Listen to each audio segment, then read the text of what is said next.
येत्या 15 जूनपासून राज्यात नवीन शैक्षणिक वर्षाची सुरुवात होते, त्यामुळे शिक्षण विभाग सर्वत्र जय्यत तयारी करताना दिसतोय.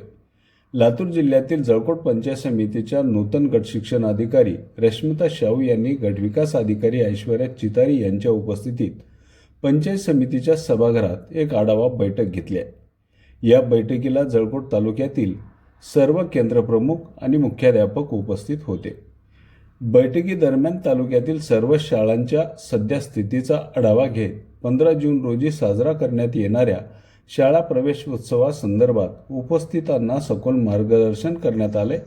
त्यानंतर नूतन गट शिक्षण अधिकारी रश्मिता शाहू यांनी तालुक्यातील सर्व शिक्षक आणि पालकांना एक आव्हान केले.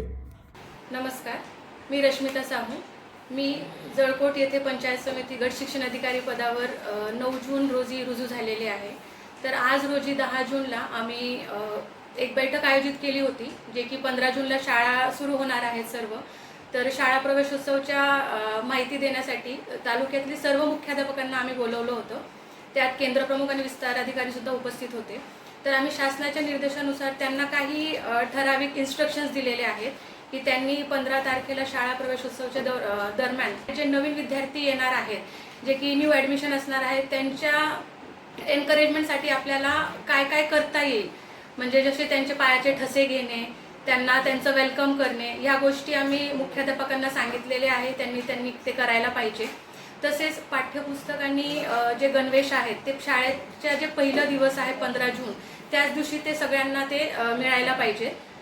तसंच शाळेची जी स्वच्छता आहे, शाळा परिसर जे आहे ते स्वच्छ राहायला पाहिजे, स्वच्छ ठेवायला पाहिजे. मुलं आणि मुलींसाठी जे की आहे ते सेपरेट टॉयलेट्स त्यांनी आणि एकदम क्लीन ह्याच्यामध्ये ते ठेवायला पाहिजे.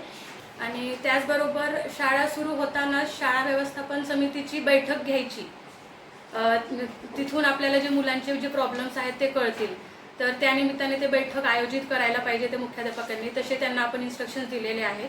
तसेच आपण शाळेच्या दर्शनी भागात शाळेचा जे युडाईस क्रमांक आहे किंवा शाळेमध्ये विद्यार्थ्यांसाठी जे योजना सध्या रीती सुरू आहेत ते योजनांबद्दल एका चांगल्या दर्शनी भागावर फलकावर त्यांनी ते लावायला पाहिजे, हे सुद्धा आम्ही त्यांना सांगितलेलं आहे.